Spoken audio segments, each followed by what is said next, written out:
တဲ့အနှစ်သုံးအာနာရှင်လို့သမုတ်ပြီးကျိုးစင်တင်မှုလုပ်နေကြတာကျွန်တော်ကတော့ရေပဲရေမိပါတော့တယ်အေးလေသွားကြပေါ့မင်းတို့အားလုံးအပြင်ထွက်ပြီးဘီလူးတွေရဲ့အစာသွားလောက်ကြပေါ့ဒီအချိန်မှာစနစ်ကကျွန်တော်ကိုအတိတ်ကအမှတ်တရတွေကိုပြန်တရိယာစေပါတယ်လွန်ခဲ့တဲ့အနှစ်သုံးဆယ်ဘန်ကစောက်ခါစားကလူတွေကပြည့်ရှံနေပြီးနေရာမဆက်လို့အပြင်မှာကြံခဲ့တဲ့မိသားစုတွေကမစ္စတာကရေးကဲပါအောင်ကျမတို့ကလေးကငငယ်လေးရှိသေးလို့ပါလို့ငိုယိုတောင်းပန်ခဲ့ကြတာအဲ့ဒီတုန်းကဘန်ကာကိုအဆင့်မြင့်ဖို့စွမ်းရည်မရှိလို့စနစ်ကအရှင်ရဲ့အသက်တန်းကိုတုံးပြီးအတင်းကျပ်အဆင့်မြင့်မလားလို့မိခဲ့တုန်းကကျွန်တော်ကလူတွေကိုတနာလို့ရဲဆိုနှိပ်ပြီးကိုယ့်တက်တန်းကိုစတေးခဲ့တာပါလက်ရှိတရက်ခွင်မှာတော့ကျွန်တော်ရဲ့တစ္ဆာရှိအတွင်းရေးမှုမလေးမာရီယန်ဘေးပြေးဝင်လာပြီးမသွားကြပါနဲ့အပြင်မှာမင်းတို့အသက်ရှင်မှာမဟုတ်ဘူးအဲ့ဒီ screen ပေါ်ကဗီဒီယိုကအခုလက်ရှိမဟုတ်ဘူးအနှစ်30ကဗီဒီယိုအဟောင်းလို့အမှန်တရားကိုလာပြောရှာပါတယ်ဒါပေမဲ့အုပ်ချုပ်ရေးမှုအရာရှိ Vivian Host ဆိုတဲ့မိန်းမယုတ်ကမာရီယန်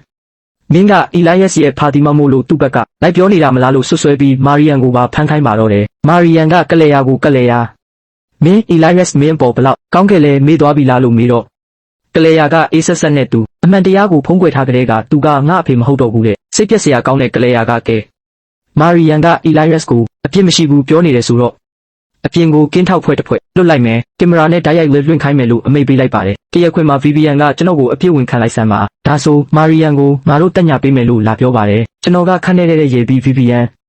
မင်းပန်ကားတဲ့ဝင်တော့ကဘီလူးတွေရန်ကနေလွတ်အောင်မင်းရဲ့လေးယောက်ျားကိုတွန်းချပြီးဘီလူးစာကျွေးခဲ့တာမေ့သွားပြီလားမင်းမှာတိတ်ခါကြောင်ပြောဖို့အရေးချင်းရှိသေးလို့လားလို့ပြန်ပြောလိုက်တော့ Vivian မျက်နှာပြတ်သွားပြီးဒါတက်တက်ဆွဆွဲတာလို့ရှောက်ဩပါတော့တယ်အမှန်တော့ဒီ Vivian ဆိုတဲ့မိန်းမကအရင်ကကျွန်တော်စီမှာပန်ကားရဲ့ကတော်ကြီးဖြစ်ချင်လို့ Elias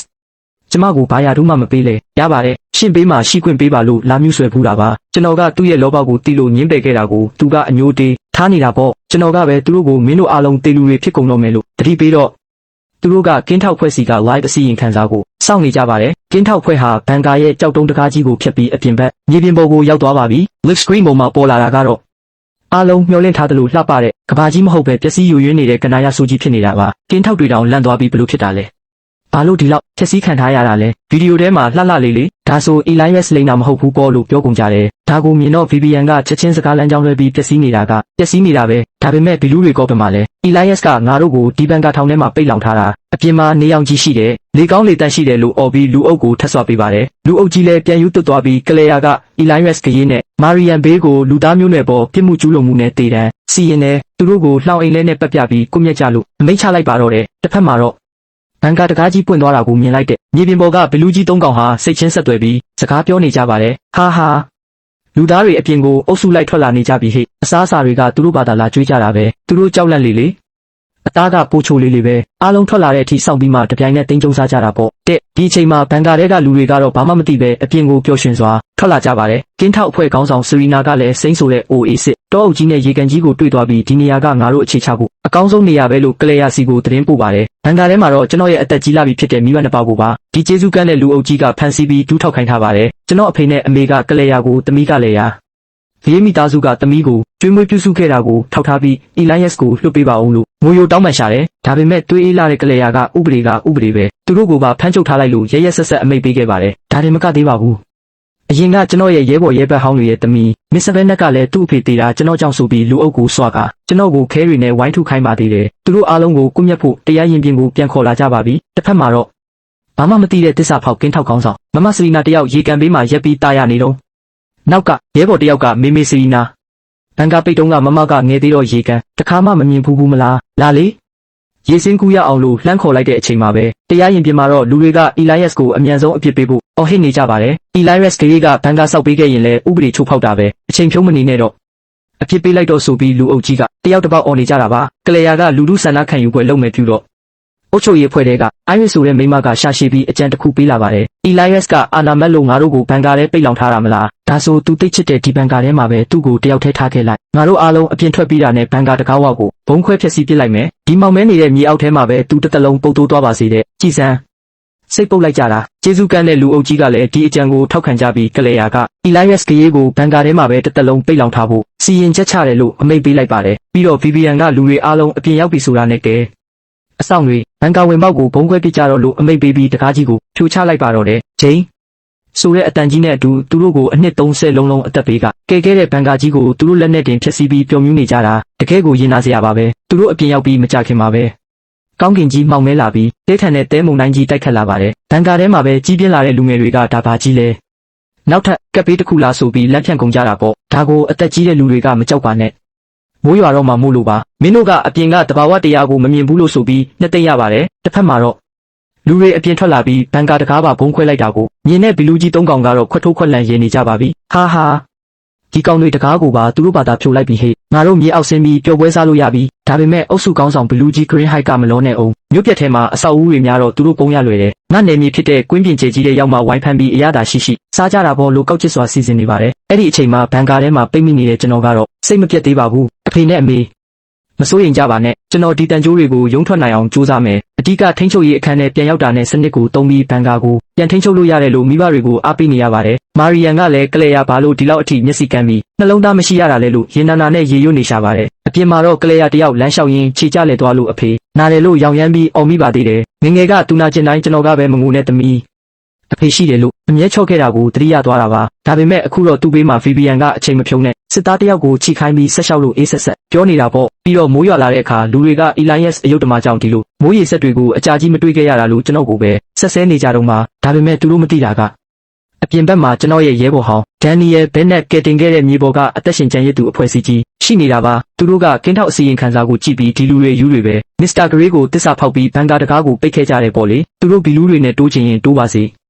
ေငါတို့အတွက်မစ္စတာဂရေးကိုကယ်ဖို့ကပထမပဲလို့ဆုံးဖြတ်ပြီးကျွန်တော်ကိုကယ်ဖို့မြေအောက်ကိုတူပြီးဆင်းဖို့ပြင်ဆင်ကြပါတော့တယ်တကယ်တော့ဒန်နီယယ်ဘဲနက်ဟာအတိတ်တုန်းကဘန်ကာညင်ဝတ်ပြပြဖို့အတွက်ကျွန်တော်ကိုတာဝန်လွှဲပြီ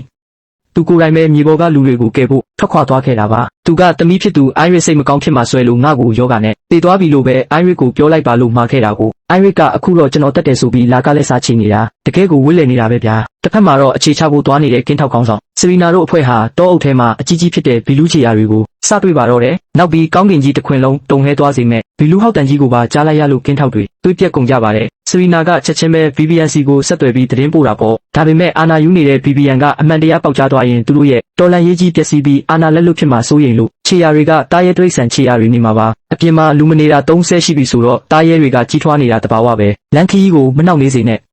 ဆက်သွားကြလို့လိန်ညာခိုင်းလိုက်ပါတယ်ဒါရင်မကဘူး VBN ကသူ့သမီးကိုပါခေါ်ပြီးသမီးဒီရွတ်တန်တွေကဘီလူးတန်တွေဖြစ်နိုင်တယ်ဒါပေမဲ့လူတွေသာဘီလူးရှိတယ်ဆိုတာသိသွားရင်ငါတို့သားအမိ2ယောက်လုံးတေးပြီးဒါကြောင့်ဘာပဲဖြစ်ဖြစ်ကလေယာနဲ့လူတွေကိုပေးမသိစေနဲ့စရီနာကိုဖုံးဆက်ပြီး live camera တွေကိုပရိရဲတုံးပြီးလိန်ခိုင်းလိုက်လို့လှုပ်ဝက်စက်တိုက်ပါတော့တယ်တောအုပ်ထဲမှာတော့ကင်းထောက်စစ်သားကေးလက်ကွင်းတယောက်ရှိကနေတွားကြည့်တော့ဘလူးကြီးရဲ့ဖန်ဆီးခြင်းကိုခံလိုက်ရပြီးကဲကြပါဦးဘလူးကြီးရှိနေတယ်လို့အော်ဟစ်ပြီးအသက်ခံလိုက်ရပါတယ်စရီနာရောက်သွားတဲ့အချိန်မှာတော့ကေးလက်ရဲ့ခန္ဓာကိုယ်ဟာခါကနေပြက်ပြီးအပေါ်ပိုင်းပဲကြံပါတော့တယ်အဲ့ဒီအချိန်မှာကလေယာက live video ချိတ်ဆက်လိုက်လို့ဗီဒီယိုထဲမှာလမ်းဖြတ်နေတဲ့စရီနာကိုတွေ့တော့ကလေယာကစရီနာဘာဖြစ်တာလဲဓာတ်ရိုက်ပြဆန်းလို့အမိတ်ပေးပါတယ် VVN ဇက်တိုက်ထားတဲ့အတိုင်းစရီနာကဘာမှမဟုတ်ပါဘူးကေးလက်ကတယောက်တည်းသွားရင်တာရဲတွင်းနဲ့ကြာသွားလို့ပါလို့လိန်ပြောပါတယ်ဒါပေမဲ့အဖွဲ့တွေကတတိရှိတဲ့စစ်သားအီဗန်ဝတ်ကခံပြင်းလုံးလို့ကင်မရာကိုလူယူပြီးကလေယာကိုအော်ပြောပါတော့တယ်အုတ်ချုပ်ရေးမှုစရီနာလိန်နေတာအပြင်မှာဘီလူးတွေရှိတယ်ကေးလက်ကိုဘီလူးကြီးကိုက်တက်သွားတာကျွန်တော်တို့ဘီလူးခြေရာတွေတွေ့ခဲ့တယ်လို့ပြောပြီးကင်မရာကိုကေးလက်ရဲ့အလောင်းနဲ့ခြေရာတွေစီလှည့်ပြလိုက်တဲ့တစ်ဖက်မှာတော့လူအုပ်ကြီးဟာဘာမှမသိပဲ OA6C ကိုတရွေ့ရွေ့ချီတက်နေကြပါတယ်သူတို့မျိုးပြက်ကြီးတွေကထွက်လာတာကိုကြည့်ပြီးတောအုပ်ထဲကဘလူးကြီးတွေကတော့တွားရည်တများများနဲ့စကားပြောနေကြတာပေါ့ဟာလူတွေအကုန်ထွက်လာပြီဟဲ့ငါတို့အဖွဲ့တွေကိုလမ်းပိတ်ခိုင်းထားလိုက်နှစ်ဖက်ညက်ပြီးတခါတည်းအကုန်ဝါပစ်ကြတာပေါ့တဲ့လူအုပ်ကြီးကတော့ OA6 ထဲကိုဝင်ကာနီးမှာပြောလို့ပေါ့အနှစ်30မှာဒီလိုစိမ့်ဆိုတဲ့တစ်ပင်တွေကိုတခါမှမမြင်ဘူးဆိုပြီးဝမ်းသာနေကြသလိုခေါင်းဆောင်အစ်စ်ဖြစ်သွားတဲ့ကလေယာကိုမြောက်ပေးနေတဲ့အရာရှိတယောက်ကလည်းနှမျောစရာပဲတရားရင်ပြင်က screen ကြီးကိုဖွင့်ထားခဲ့ရမှာဒါမှ Elias တယောက်ငါတို့မြေပေါ်မှာပျော်ပျော်ကြီးနေနေတာကိုကြည့်ပြီးရင်ခွဲတွေမှလို့ရက်ရက်ဆက်ဆက်ပြောနေကြပါသေးတယ်သူတို့ရင်ခွဲရတော့မယ်ဆိုတာကိုသူတို့မသိကြသေးဘူးလေအဲ့ဒီအချိန်မှာမှောင်မဲနေတဲ့ဘန်ကာထဲမှာတော့ကျွန်တော်ရဲ့ရဲဘော်ဟောင်းဒန်နီယယ်ဘဲနက်စီလွတ်လိုက်တဲ့မြေပေါ်ကအသက်ရှင်ကျန်ရစ်သူအဖွဲ့သားတွေဟာလှုပ်ဝက်နံပါတ်ကိုတုံးပြီးဘန်ကာတကားကိုအောင်မြင်စွာတူးဆွဖွင့်လှစ်နိုင်ခဲ့ပါတယ်သူတို့အထဲကိုပြေးဝင်လာပြီးကျွန်တော်ကိုတန်ကြိုးတွေကြားကကဲတင်လိုက်ကြတာပေါ့မစ္စတာကရေးကျွန်တော်တို့ဒန်နီယယ်ရဲ့လူတွေပါရှင့်ကိုကယ်ဖို့လာတာပါကျွန်တော်ချက်ချင်းပဲသူတို့ကိုခေါ်ပြီးဘန်ကာရဲ့အဓိကထိန်းချုပ်ရေးအခန်းစီလျှက်စစ်တက်လေကားနဲ့ဆင်းခဲ့ပါတယ်အပြင်ကကဘာကအခုတိတ်အနေကြီးတယ်ငါဘန်ကာကိုပြန်ထိန်းချုပ်နိုင်မှဒန်နီယယ်တို့အဖွဲ့ကိုပါဘီလူးတွေရန်ကနေကယ်နိုင်မှလို့ပြောပြီးအခန်းထဲကိုရောက်တဲ့အခါနှစ်ပေါင်းများစွာလှုပ်ဝက်တိဆောက်ခဲ့တဲ့စက်ရုပ်ကြီးကိုပြသလိုက်ပါတယ်လူတွေကဒီစက်ရုပ်ကြီးကိုမြင်ပြီးပါဇက်အဟောင်းသားနဲ့ဒီကောင်ကြီးကဘီလူးတွေကိုတကယ်နိုင်မှမလားလို့မေးတော့ကျွန်တော်ကစမ်းသက်ချက်အချက်လက်တော့မရှိသေးဘူးဒါပေမဲ့တာမန်ဘီလူးတွေကိုတော့အေးဆေးချေမုန်းနိုင်တယ်လို့ပြောပြီးဘန်ကာရဲ့အဲစနစ်တစ်ကာယာကိုအမိတ်ပေးကစက်ရုပ်ကြီးကိုမောင်းနေပြီးအပြင်ကဒန်နီယယ်တို့ကိုကယ်ဖို့လွတ်တင်လိုက်ပါတော့တယ်3နှစ်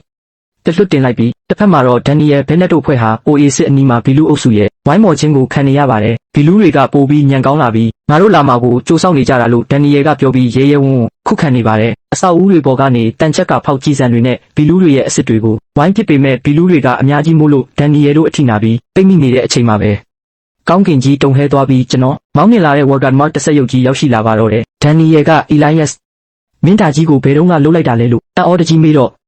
ကျွန်တော်ကဆက်ရုပ်ထဲကနေဒီကောင်ကကဘာပေါ်မှာပထမဆုံးဆက်ရုပ်ပဲဒန်နီယယ်အချိန်မရှိဘူးမင်းတို့အမြန်ဆုံးဘန်ကားထဲပြန်ပြေးကြငါဒီကောင်တွေကိုခုခံထားပေးမယ်လို့ပြောပြီးရှေ့ကနေမမမတ်ရက်တီပေးလိုက်ပါတယ်အဲ့ဒီအချိန်မှာစစ်သားအီဗန်ဝတ်ဟာအမှန်တရားဗီဒီယိုကိုကလျာစီပို့ဖို့ကြိုးစားတော့ဆူရီနာကတနက်နဲ့ချိန်ပြီးမင်းပါလောက်တာလဲလို့လာတာပါတယ်အီဗန်ကမင်းနဲ့မင်းအမေဗီဗီယန်ကတကယ်မိန်းမယုတ်တွေပဲခေါင်းဆောင်အီလိုင်ယက်စ်ကငါတို့ကိုတကယ်စေတနာထားခဲ့တာလို့ပြောတော့ဆူရီနာကလူမိသွားတဲ့အတွက်အီဗန်ကိုရဲရဲဆက်ဆက်တနက်နဲ့ပြစ်တက်ပြီးအလောင်းဖြောက်လိုက်ပါတော့တယ်ဒီမြင်ကွင်းကိုကင်းထောက်ဖွဲ့ကမာယာဆိုတဲ့ကောင်မလေးကချောင်းကြည့်မိပြီးတွေးပြတ်သွားကဗီဒီယိုပါတဲ့ memory ကတ်ကိုခိုးယူပြီးမတိချင်အောင်ဆောင်ကထွက်ပြေးခဲ့ရရှာပါတယ်အပြင်မှာတော့ကလျာနဲ့လူအုပ်ကြီးဟာမြို့ပြက်ကြီးထဲမှာတိုက်တာတွေကြိုကြတာကိုမြင်ပြီးကြည်စမ်းအီလိုင်ယက်စ်တာငါတို့ကိုမတားခဲ့ရင်ငါတို့မြေပေါ်မှာမျိုးကြီးတွေစောက်ပြီးနေရတာကြာပြီလို့ကျွန်တော်ကိုပဲတစားစားအပြစ်တင်နေတော့ရှေ့မှာချင်းဆိုတဲ့အတန်ကြီးနဲ့အတူမြေပြင်ကြီးတုန်ခါသွားပြီးကျွန်တော်ရဲ့ Walker Mark တဲ့ဆက်ရုပ်ကြီးကိုလှမ်းမြင်လိုက်ရပါတယ်ကလျာကဒါအီလိုင်ယက်စ်ရဲ့အိမ်ကဆက်ရုပ်ပုံစံငယ်တွေနဲ့တူတယ်သူလွတ်သွားပြီလားလို့လန့်သွားတဲ့အချိန်မှာအာနာမတ်တဲ့ဗီဗီယန်ကသူ့မှာဒီလိုဆက်ရုပ်လက်နဲ့ရှိတာကိုငါတို့ကိုပေးမသုံးပဲလိန်ထားတာသူတကယ်တရခံပဲမကြောက်ကြနဲ့သူကတယောက်တည်းပဲငါစစ်သားတချို့ခေါ်ပြီးဘန်ကာထဲပြန်သွားမယ်သူ့ကိုပြန်ဖမ်းပြီးဒီဆက်ရုပ်ကြီးကိုငါတို့သိမ်းပိုက်ရမယ်လို့လောဘတက်ပြီးဘန်ကာစီကိုပြန်ပြေးလာပါတယ်ဒါပေမဲ့လန်ခုလက်မှာပဲဗီဗီယန်တို့အဖွဲ့ဟာဘီလူးကြီး၃ပေါင်နဲ့တက်တိုးပါတော့တယ်စစ်သားတွေအကုန်အကိုက်ခံရပြီးတေကုန်တဲ့အချိန်မှာအမြဲတမ်းသူတို့ကောင်းအောင်ဆောင်ပြီးအာနာပြနေတဲ့ဗီဗီယန်တယောက်ဘလူးကြီးဘွားအောက်မှာဒူးထောက်ပြီးတုံရင်ရင်နဲ့အဆက်မရှိတောင်းပန်ပါတော့တယ်ကျမကိုမစားပါနဲ့မတက်ပါနဲ့ကျမရှင်တို့အတွက်နောက်ထပ်လူသားတွေကိုအများကြီးခေါ်လာပေးပါမယ်တောင်းပန်ပါတယ်မစားပါနဲ့တဲ့ကြည်စမ်းကို့အသက်ရှင်ဖို့အတွက်ကို့လူမျိုးကိုဘလူးစာကျွေးမယ်လို့ရောင်းစားနေတဲ့ DVBN ရဲ့အောက်တန်းကြတဲ့စိုက်ရိုက်ကိုဘလူးကြီးတွေကလည်း VVN စကားပြောတတ်တာကိုမြင်ပြီးဟာစိတ်ဝင်စားစရာပဲလူသားတွေပဲအញ្ញံရှိတယ်အောက်မိနေတာလားလို့ပြောပြီးခန့်နေတဲ့ကြည့်နေတဲ့အချိန်မှာပဲကျမကစစ်တေနာပတိချုပ်ပါလူသားကောင်းဆောင်ပြီးရင်ကျမကဒုတိယအာဏာအရှိဆုံးပဲကျမအမိတ်တစ်ချက်ပေးလိုက်ရုံနဲ့သူတို့ကိုရှင်တို့ထောင်ချောက်တယ်တက်မောင်းသွင်းပေးလို့ရတယ်လို့ဖားလိုက်တာပေါ့ဘလူးတွေကလည်းတွေးကြည့်တော့ OA စစ်မှာအကုန်ဝိုင်းရတာထက်ဒီမိမကိုမြုပ်ဆွဲခိုင်းပြီးတတုတ်ချင်းအေးဆေးထိုင်ဝါရတာပိုတက်တာမယ်ဆိုပြီးမင်းလူတွေကိုတကယ်ခေါ်လာနိုင်ရင်အသက်ချမ်းသာပေးမယ်ကဲဖုံးဆက်တော်ဆိုပြီးလှုပ်ပေးလိုက်ပါတယ် VVN ကချက်ချင်းပဲ OA စစ်ကိုရောက်နေတဲ့ကလျာစီအလန့်တကြားဖုံးဆက်ပြီးကလျာငါ Elias Gray ကိုဖမ်းမိထားပြီးသူကဟောဒီဆက်ရုပ်ကြီးနာမှာဒီဆက်ရုပ်ကြီးကိုဘလို့ကင်တွယ်မလဲဆိုတာဆွေးနွေးဖို့ညီအဖွဲ့တစ်ဖွဲ့ခေါ်ပြီးအခုချက်ချင်းလာခဲ့ဦးလို့လိန်ညာလှည့်ဖြားလိုက်ပါတယ်ကလျာကလည်းမိုက်မဲစွာနဲ့ပဲဟုတ်ကဲ့မိမကြီးသမီးအခုပဲရဲဘော်တွေကိုခေါ်ပြီးလာခဲ့ပါမယ်လို့ယုံသွားရှာတာပေါ့ဖုံးချလိုက်တာနဲ့ VVN ကရုံမာတဲ့မျက်နှာနဲ့ကလျာငါအနာဂတ်အတွက်တော့ညီးပဲအနစ်နာခံလိုက်တော့ဆရာမလေးရေလို့လက်ပြုံးနေပါတယ်ဒီမြင်ကွင်းကိုဘန်ကာထဲကနေထိန်းချုပ်ရေးစခရင်ကတဆင်ကြည့်နေရတဲ့ကျွန်တော်ရဲ့ရဲဘော်တွေကတော့ VVN ဟုတ်ကတကယ်မိမအကြံပတ်ဆက်ပဲကို့အသက်ရှင်ဖို့လူမျိုးကိုပါရောင်းစားတယ်ဒါပေမဲ့ကလျာတို့အဖွဲ့လည်းခံရပါစေဦး Elias ကိုတစ္ဆာဖောက်ပြီး VVN နောက်ကောက်ပါအောင်လိုက်သွားကြတဲ့ကဒါသူတို့ခံရမဲ့ဝေကျွေးပဲလို့ဒေါသတကြီးပြောနေကြပါတယ်အဲ့ဒီအချိန်မှာမြို့ပြက်ကြီးထဲမှာတော့ကျွန်တော်ရဲ့စက်ရုံမှာရှေ့ကိုတာမန်ဘီလူးတွေထက်နှစ်ဆပိုကြီးပြီးအဆောက်အဦတွေကိုမြေမှုဖြစ်အောင်ထုချေနိုင်တဲ့ဘီလူးကောင်းဆောင်ကြီးတိုက်တန်းရောက်လာပါတယ်ဘန်ကာထဲကအဖွဲ့သားတွေကမစ္စတာခရီးဟိုအကောင်ကြီးကတိတ်အနေရများတယ်ရှောင်းတိုက်မလားလို့လှမ်းမေးပေမဲ့ကျွန်တော်ကစိတ်အေးထားပြီးမစိုးရိမ်နဲ့ဒီဆက်ရုပ်ကစမ်းသက်ဆဲပထမဆုံးပုံစံငယ်ပဲရှိသေးတာသူ့အထက်မှာဘီလူးအမျိုးအစားလိုက်နှိမ်နှင်းဖို့တီးတန့်ဆက်ရုပ်တွေအများကြီးရှိသေးတယ်ဒီခါရ full power တင်လိုက်ဟိုအကောင်ကြီးရဲ့အင်အားနဲ့လှုပ်ရှားမှုတဲတွေကိုရအောင်ကောက်ယူပြီးခမတ်မော်ကိုဆောက်ဆန်းလို့အမိတ်ပေးလိုက်ပါတယ်ဘလူးကြီးတိုက်တန်ကတော့တန်ဆက်ကူရုပ်လေးကငါလက်တီးကိုဘယ်နှချက်ခံနိုင်မလဲကြည့်ရအောင်အခုက30%အားပဲတုံးထားတာတော့ဆိုပြီးဆက်ရုပ်ကြီးကိုအပြင်းထန်ထုရိုက်ပါတော့တယ်ဆက်ရုပ်ကြီးလဲကြမသွားပဲကြက်ကြက်ခံနေတာကိုကြည့်ပြီးဘီလူးတွေတောင်ခင်းဒီတန်မနီရုပ်ကဘာနဲ့လှုပ်ထားတာလဲလို့အံ့ဩကုန်ကြပါတယ်တစ်ဖက်မှာတော့ကင်းထောက်ကောင်မလေးမာယာဟာတွေးယူတွေးတန်းနဲ့မြေပြင်ကောင်းဆောင်ကြီးစီပြေးဝင်လာပြီးဒဏ်ရာတွေနဲ့သတင်းပို့ပါတယ်အုတ်ချုပ်ရည်မှုကြီးဒုက္ခပါပဲ OA စစ်ထဲမှာဘီလူးကြီးတွေရှိနေပါတယ်။ Evan Watts ကဒါကိုဗီဒီယိုရိုက်ပြီးသတင်းပို့ဖို့လုပ်တာကိုကေမူစီရီနာကတနက်နဲ့ပြစ်တက်ပြီးတက်တေဖြောက်လိုက်ပါတယ်။ Elias ပြောခဲ့တာတွေအကုန်မှန်တွေပါလို့ငိုယိုပြီးပြောချင်ပါတယ်။အဲ့ဒီအချိန်မှာစီရီနာကလူအုပ်ကြီးစီပြန်ရောက်လာတော့အုပ်ချုပ်ရေးမှူးကဒေါသတကြီးနဲ့စီရီနာမင်းတကယ်ပဲ Evan ကိုတက်ခဲ့တာလား OA စစ်ထဲမှာဘီလူးတွေရှိနေတာအမှန်ပဲလားလို့စစ်မေးပါတယ်။စီရီနာကတော့မျက်နှာပြောင်းတိုက်ပြီးကျမတို့ဝက်ဝင်ကြီးရန်ကလွတ်အောင်ပြေးခဲ့ရတာပါ။ Evan ပဲရောက်သွားလဲမသိဘူး။ဘာဘီလူးမှလည်းမရှိပါဘူးလို့ညင်းတာပေါ့။ဒါပေမဲ့မာယာကတူလိမ့်နေတာEvan ရဲ့ကင်မရာ memory ကတ်ကိုSerenaခိုးယူထားတယ်လို့ထောက်ပြလိုက်ပြီးကျန်တဲ့စစ်သားတွေကလည်းဟုတ်ပါတယ်။ကေမူ memory ကတ်ကိုကင်ထားတာတွေ့ပါတယ်လို့သက်သေခံလိုက်တဲ့အတွက် စရီနာတယောက်စွန့်ပြီးအကြံအိုက်သွားပါတော့တယ်လူအုပ်ကြီးကြမှာလဲဒါဆို Elias ပြောတာတွေအမှန်ပဲပေါ့ငါတို့တွေအနေနဲ့တက်တိုးနေကြတာလားဆိုပြီးတန်တရားတွေလောက်ခတ်ကုန်ပါတယ်မြို့ပြက်ကြီးတွေကတိုက်ပွဲမှာတော့ဘလူးကြီးတိုက်တန်ကဒေါသထွက်ပြီးမင်းကငါ့ကိုရှောင်နေတာလားဝါပြစ်မယ်ဆိုပြီးသူ့ရဲ့ super strength form အားပြည့်သုံးပြီးစက်ရုပ်ကြီးကိုကောက်ထုတ်လိုက်ပါတယ်ဒါပေမဲ့ဒါဟာကျွန်တော်ရဲ့ထောင်ချောက်ပဲလေ computer အတန်တိုက်တန်ဘလူးကြီးအချက်လက်များကောက်ယူခြင်းပြီးပြည့်စုံပါပြီအရက်38မီတာအလေးချိန်တန်23တူညဒေဂါယာကတခင် data model ရပါပြီဒီအချက်လက်တွေကိုစက်ရုပ်ရဲ့ comment တည်းထည့်လိုက်ရင်ကောင်းရဲ့စက်ရုပ်တဲ့အနေနဲ့ဒီဘလူးကြီးကိုရာနှုန်းပြည့်ဖိနေချိန်မုံနိုင်ပါပြီလို့သတင်းပို့လာပါတယ်ကျွန်တော်ဝမ်းသာအားရနဲ့ကောင်းပြီဒါဆိုဒီမျိုးပြက်ကြီးတွေကဘလူးကောင်းဆောင်3កောင်လုံးကိုအပြည့်ရှင်းပြီးမျိုးကိုပြန်သိမ်းကြမယ်ဒီခါရကောင်းရဲ့တစ်ဆက်ရုပ်စနစ်ကိုအသက်သွင်းပြီးပြစ်လို့ဖို့ပြင်ဆင်စမ်းလို့အမိတ်ပေးလိုက်ပါတော့တယ်တစ်ဖက်မှာတော့ VVN ကဘီလူးတွေအကြိုက်ဖားနေတော့မှာပဲအရှင်ကြီးတို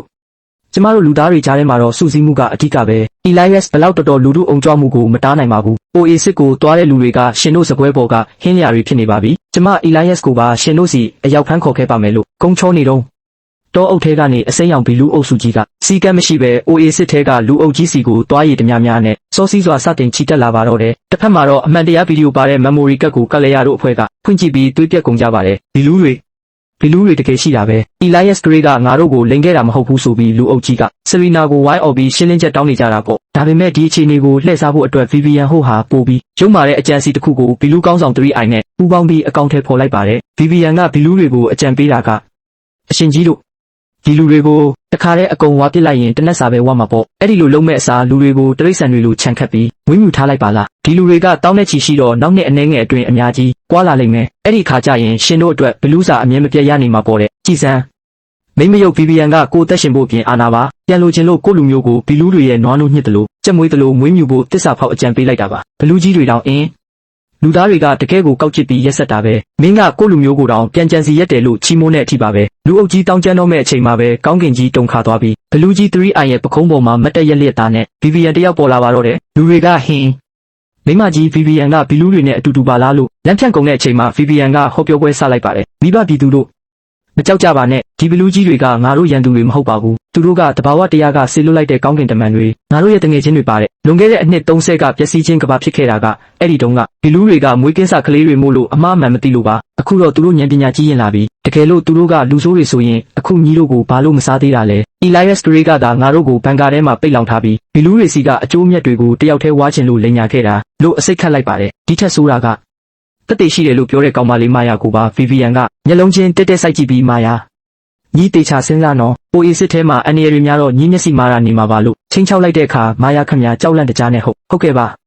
တမီးမမြင်တာထင်ပါတယ်လို့လိန်ပေးလိုက်ရရှာပါတယ်မိုက်မဲတဲ့လူအုပ်ကြီးကလည်းဘလူးကြီးကလူသားတို့မင်္ဂလာပါလို့နှုတ်ဆက်တာကိုကြားပြီးဟာဘလူးကြီးကသဘောကောင်းလိုက်တာစကားလည်းပြောတတ်တယ် VVN ပြောတာမှန်တာပဲဆိုပြီးဖပြုတ်မကြီးရဲ့စကားကိုယုံကြည်ပြီး OA စစ်ထဲကထောင်ချောက်ထဲကိုပျော်ပျော်ကြီးတိုးဝင်သွားကြပါတော့တယ်ဒီမြင်ကွင်းကိုတောအုပ်ထဲကနေခိုးကြည့်ပြီးဆက်ရုပ်ဝစ်စုံကတဆင့်အတန်ဖန်းနေတဲ့ကျွန်တော်ရဲ့ရဲဘော်ဒန်နီယယ်ဘဲနန်နဲ့မြေပေါ် survival ခေါင်းဆောင်ဟာပါတို့ကတော့ရင်းနေအောင်ခံစားလိုက်ရပါတယ်ဒန်နီယယ်ကဒီလူတွေကတကယ်ကိုမိုက်မဲလွန်းတယ်ကို့အမားကိုကိုမဝင်ခံချင်လို့ VVN ရဲ့လိမ့်စင်ကိုပဲစွန့်မိတ်ယုံနေကြတယ်တေတွင်းနဲ့တိုးနေတာကိုကောင်းကင်ပုံအောင်မေးနေကြတာလို့စိတ်ပြက်လက်ပြက်ပြောပါတယ်ကျွန်တော်ကတော့ဘန်ကာထဲကနေဒန်နီယယ်တို့ကိုကယ်ဆယ်ရေးလုပ်ဖို့အတွက်တာမန်ဘီလူးတွေကိုခုခံနိုင်တဲ့တမ်မနီစွမ်းရင်သုံးဝတ်စုံတွေကိုပေးထားခဲ့တာပါဒါပေမဲ့ဒန်နီယယ်ကကျွန်တော်ညီမလေးအိုင်းရွေးပါတီလို့မိုက်မဲနေအောင်မဲ့ဆိုရင်တော့သမီးကိုကယ်မဲ့အစီအစဉ်ကိုဖျက်သိမ်းလိုက်တော့မယ်လူသားတွေရဲ့အနာဂတ်အတွက်သုံးရမယ့်ဒီဝတ်စုံတွေကိုကိုရေးကိုတာအတွက်အလားကအဆုံးရှုံးမခံနိုင်ဘူးလို့ပြက်ပြက်တသားဆုံးဖြတ်လိုက်ပါဖက်မှာတော့ကျွန်တော် Elias Gray နဲ့မင်းရေးစောင့်နေတော့ကံကောင်းထောက်မှစွာနဲ့ဘန်ကာထဲကနေပစ္စည်းထွက်ရှာတဲ့ Marcus နဲ့တိုးပါတော့တယ် Marcus ကတေးပြီးအောက်မေ့နေတဲ့ Daniel ကိုမြင်တော့လန့်သွားတာပေါ့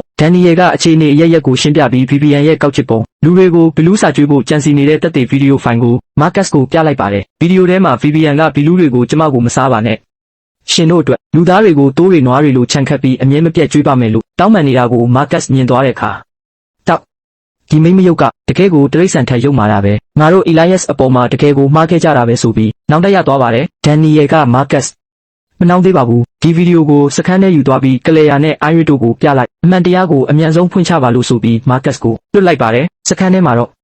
မိုက်မဲတဲ့ကုံတဲ့အချို့ကဘီလူးတွေခြံဆောက်ပေးတာကို ကြည့်ပြီး Elias Gray ကြောင့်လာမဟုတ်ရင်ငါတို့ဘီလူးတွေနဲ့အေးချမ်းချမ်းနေရတာကြာပြီလို့ပြောနေတော့ Marcus ရောက်လာပြီးမင်းတို့တွေတော်တော်မျက်စိကန်းနေကြတော့မဲလားလို့ Ohit ကဗီဒီယိုဖိုင်ကို Claire နဲ့ Iris တို့စီပြလိုက်ပါတယ် Iris က Danny ရဲ့အသက်ရှင်နေမှန်းသိတော့ဝမ်းသာသွားသလိုသူတို့လုပ်ခဲ့တဲ့အမှားတွေအတွက်ရှက်လဲရှက်သွားကြပါတယ်သူတို့ဟာအမှားကိုပြင်ဖို့အတွက် Vivian ရဲ့မျက်နှာဖုံးကိုလူအများရှိဖွင့်ချဖို့ဆုံးဖြတ်လိုက်ကြတယ်တစ်ဖက်မှာတော့ Vivian ကအခြေအနေအလုံးကိုထိန်းချုပ်နိုင်ပြီအထင်နဲ့သမီးပေါ်နှက်ကောင်းဆူတောင်းနေတဲ့ Claire ကိုကြည့်ပြီးတွေ့တော့ပါတော့တယ် Claire ငါတသက်မှာမင်းလောက်ဥတူနိုင်တဲ့သူမမြင်ဘူးဘူးမင်းကိုအသက်ထက်ချစ်တဲ့အဖေရင်းကိုကြားမယုံပဲငါလိုလူစိမ့်စကားကိုယုံတယ်ဟုတ်လားငါအဖွဲ့အစည်းထောင်ခဲ့တာမင်းအဖေ Elias ကိုကလဲစားချေခြင်းလိုပဲငါပြခဲ့တဲ့မြေပေါ်ဗီဒီယိုတွေစစ်သားတွေနှိပ်စက်တယ်ဆိုတာတွေအကုန်လုံးအလိမ်ညာတွေကွလူဆိုတာလဲသဘောကောင်းတာမဟုတ်ဘူးမင်းတို့ကိုမွေးမြူရေးချန်တဲ့ထည့်ပြီးအေးဆေးဝါစားမလို့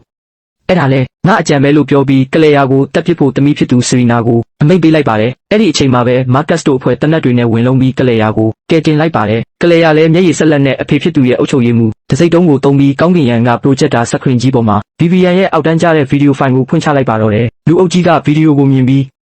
ဟာ Vivian ဟိုကတကယ်မိမပုတ်ပဲငါတို့ကိုဘလူးစာကျွေးဖို့ရောင်းစားခဲ့တာပဲငါတို့ Elias Gray ကိုဆွဆွဲခဲ့တာမှားပြီလို့တွေးပြက်အော်ဟစ်ကုန်ကြပါတယ်အကြံစီပြတ်သွားတဲ့ဘီလူးကောင်းဆောင် 3i ကကဲဇလန်းကပြတ်သွားပြီဆိုတော့လေထူပါဘူးဒီ channel မှာပဲလူတွေကိုအကုန်မဲလိုက်ပြီးစားပစ်ကြတော့လို့အမိတ်ပေးလိုက်တဲ့အတွက်ဘီလူးတွေဟာလူအုပ်ကြီးကိုဝိုင်းပြီးဖမ်းဆီးစားတောက်ပါတော့တယ်ကလေယာခမရလည်းအဖေစကားကိုနားမထောင်ခဲ့မိလို့ငါခံရတာတန်ပါတယ်ဆိုပြီးနောက်တစ်မျက်ရည်ကျနေရှာတယ်မြေပြင်မှာဘီလူးတွေတောင်းကျနေတာကိုဘန်ကာတဲကနေကျွန်တော် Elias Gray နဲ့အဖွဲ့သားတွေမြင်တွေ့နေရပါတယ်အချို့ကသူတို့ခံရတာတန်ပါတယ်ငါတို့ကိုတစ္ဆာဖောက်ခဲ့တာပဲဘာလို့ကယ်ရမှာလဲလို့တားကြပေမဲ့ကျွန်တော်ကတော့လူသားချင်းစာနာမှုပြီးတော့ Daniel နဲ့ Harper တို့ကိုကာကွယ်ဖို့အတွက် Asnic ကာယာကိုအမိတ်ပေးလိုက်ပါတယ်ကာယာဂေါ်ရီယက်ဆက်ယုံနှစ်ယုံနဲ့ဝါကော့မက်ခွန်ဆက်ယုံတစ်ဖွဲ့ကိုချက်ချင်းစေလွတ်လိုက်ပိုအေးစစ်ထဲမှာလူတွေကိုတက်ဖြတ်နေတဲ့ဘီလူးကြီး 3i ဟာကောင်းကင်ကနေကျဆင်းလာတဲ့ပြင်းထန်တဲ့စွမ်းရည်တစ်ခုကိုခန်းစားလိုက်ရပြီးသူတို့ရောက်လာပြီးငါတို့မျိုးနွယ်စုကိုချင်းချောက်နိုင်တဲ့အရာလို့ရေရွတ်လိုက်တဲ့အချိန်မှာပဲအလွန်မင်းထောက်ပံ့ထားတဲ့မြေပြင်တုံခါစေမဲ့ Elias Gray ရဲ့ဝါကဆက်ယုတ်ကြီးတွေမြေပြင်ပေါ်ကိုဝုန်းခနဲ့ဆင်းသက်လာပါတော့တယ်ဆက်ယုတ်ကြီးတွေကိုမြင်တော့ဘီလူးတွေလည်းလန့်သွားသလိုတခြားဘလူးကြီးတွေကကြည့်ရတာစိန်ခေါ်မှုရှိလာချေလာလို့ဆိုပြီးစစ်ပွဲအတွက်ပြင်ကြပါတယ်တစ္ဆာဖောက် Vivian ကတော့ဘီလူးတွေရဲ့လက်ထဲမှာမီလီယက်သားနဲ့ Elias နင့်ကိုငါငရဲကနေစောင့်နေမယ်လို့အော်ဟစ်နေပြီးတေတွင်းဝါရောက်နေတဲ့သမီးဖြစ်သူကလေယာကတော့ဝေးလံရာကဆက်ယုတ်ကြီးကိုကြည့်ပြီးအဖေသမီးမသွားပါတယ်ဆိုတဲ့တောင်းပန်စကားလေးနဲ့အတူလူသားတို့ကိုကယ်တင်မဲ့ဆက်ယုတ်တစ်ဖွဲ့ကြီးရဲ့မဟာစစ်ပွဲကြီးရဲ့အစပြုခြင်းနဲ့အတူဒီဇလန်တွဲလေးဟာစိတ်လှုပ်ရှားစွာနဲ့ပြီးဆုံးသွားပါတော့တယ်ဗျာ